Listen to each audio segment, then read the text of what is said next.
सत्संगत जी प्यार से कहना दान निरंकार जी। खटीमा के इस परांगण में जहाँ संतों की वाणी पिछले कुछ घंटों से हम सभी श्रवण कर रहे हैं और वो संदेश मानवता के नाम की इस संसार में आने का एक परम लक्ष्य, इस प्रभु परमात्मा की प्राप्ति, अपनी पहचान करनी है तो वो सिर्फ और सिर्फ परमात्मा की पहचान से ही संभव है, क्योंकि इसी निराकार, इसी परमात्मा से उत्पन्न ये आत्मा हर एक में बसती है। और कैसे ये जीवन जीते जीते ये पहचान हो जाए तो ही ये जीवन सफल है, वरना तो जीवन में तमाम उलझने हैं। एक मायावी रूप, एक संसार का पल पल में स्थितियाँ परिस्थितियाँ बदलती, पल पल में इतना सामान, इतनी एक सिचुएशंस जो कभी हमें इतना उसी में उलझा के रखती हैं, आकर्षित करती हैं। तो इस समय में ही हमें अपना ध्यान प्रभु परमात्मा में लगाना है,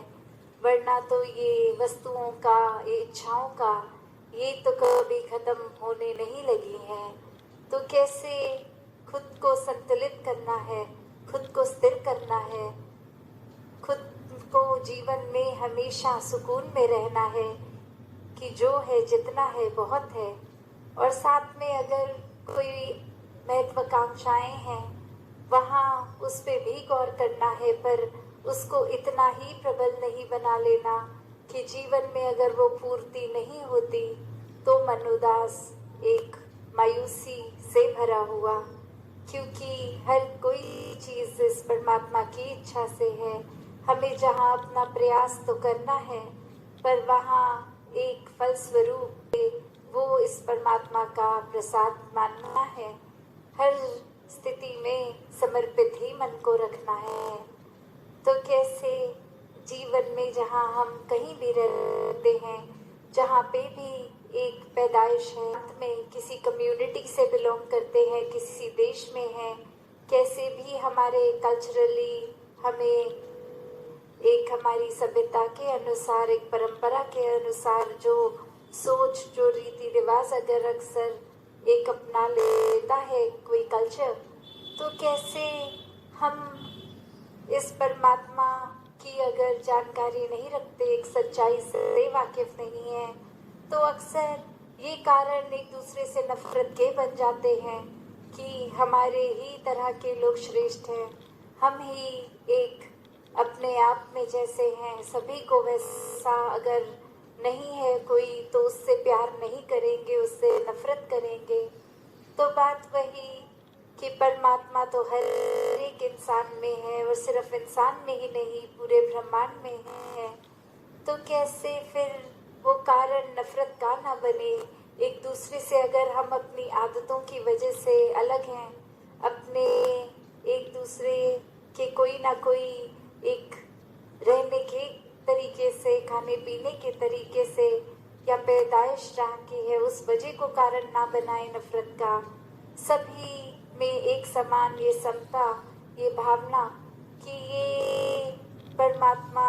हर एक में है, जो हम अक्सर कहते भी हैं कि एक को नूर है सबके अंदर, ये नारी है। तो वो बात सिर्फ नर और नारी तक ही नहीं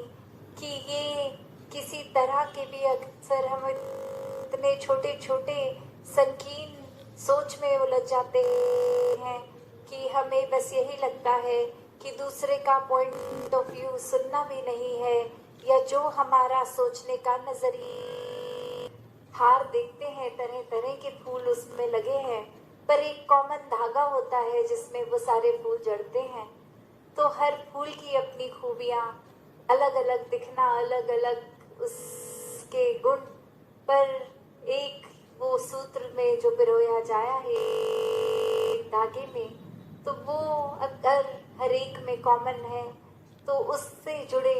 वो एक चीज़ है, ये परमात्मा ही सब कुछ, जो फिर हर एक के साथ हमें प्यार करवाना संभव कर देता है, हर एक के साथ दिल से दिल का रास्ता खोल देता है। तो ऐसे ही जीवन में हम हम अगर ये ना सोचे संकीर्ण हो गए कि हम जैसे ही पूरी दुनिया वैसी हो जाए, अगर ऐसा होगा तो फिर वो खूबसूरती भी कहीं नहीं बचेगी। हर किसी को बदलना संभव भी नहीं है और ये इच्छा भी नहीं होनी चाहिए बदलने की। हर किसी को अपने जिस स्वभाव के हैं जैसे हैं उस तरह अपना लेना ही प्रेम है, और वही प्रेम श्रेष्ठ प्रेम है जो परमात्मा से करके हर एक से किया जाता है। कि एक राजा, उसको आँख में कोई तकलीफ, और उसको फिर वहाँ के हकीम समझाते हैं कि अगर आप हरी हरी चीज़ें देखेंगे तो आँख पे उसका प्रभाव बहुत अच्छा पड़ेगा, उससे आँख की नज़र ठीक हो जाएगी। तो वो राजा फिर फैसला लेता है कि पूरे ही राज्य को हरे रंग का पेंट कर दिया जाए, हर चीज़ हरी कर दी जाए। और अब उसमें वो खर्चा भी इतना हो रहा है, समय भी पूरी एक इतना व्यर्थ हो रहा है कि जहाँ जहाँ नज़र जाए वो हर एक चीज़ हरी ही करनी। और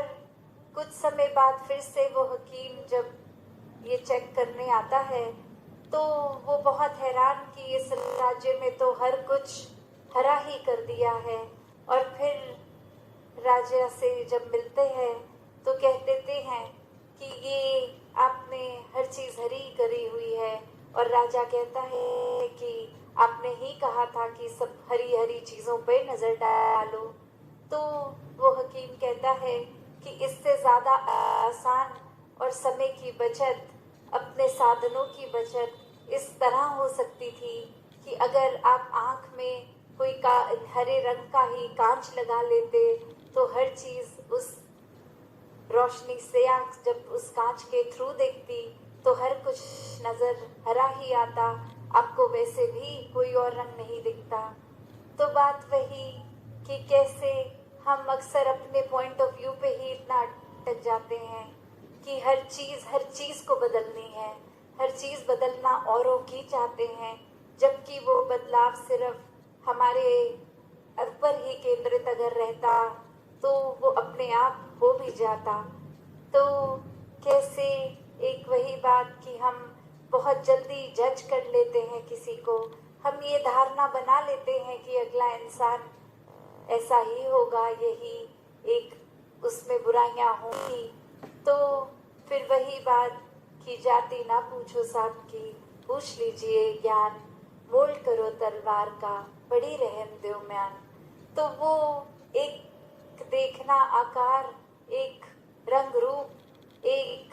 कल्चर, एक जाति पाति, एक प्रांत, एक किस तरह की एक कम्युनिटी है, उससे उठने की बात है कि हर किसी के अलग अलग होने की वजह भी हो सकती है, वो प्यार करना संभव हो सकता है। तो उसी तरह जहाँ किसी को हम स्कूल में भी जाते हैं तो एक टीचर का काम सिर्फ उससे शिक्षा लेना स्टूडेंट्स का काम है। तो वही बात कि इसी तरह हमें कुछ उन संकीर्ण चीज़ों में जाने की ज़रूरत नहीं है कि बैकग्राउंड कैसा है किसी का, सिर्फ वो क्या शिक्षा मिल रही है, क्योंकि इस पूरे ब्रह्मांड के कण कण से शिक्षा लेनी संभव है। फिर ये ना अंधविश्वास जीवन में कोई रहता है, ना भरम भुलेखे रहते हैं, सिर्फ ये सच्चाई रहती है कि ये परमात्मा ही एक सत्य है जो हमेशा से सच था, हमेशा सच रहेगा, अभी भी सच है। तो फिर इस परमात्मा पे जब रुकेंगे, इस पे मन टिकाएंगे तो और भरम भुलेखे कुछ टिक नहीं पाएंगे। तो कैसे अक्सर इंसान कोई काम करता है बिना सोचे समझे, और जब वो समझ आ जाती है कि चेतनता को अपनाना है, अपनी बुद्धि को, इस विवेक को, तो हर छोटे से छोटा काम करने के पीछे क्या कारण है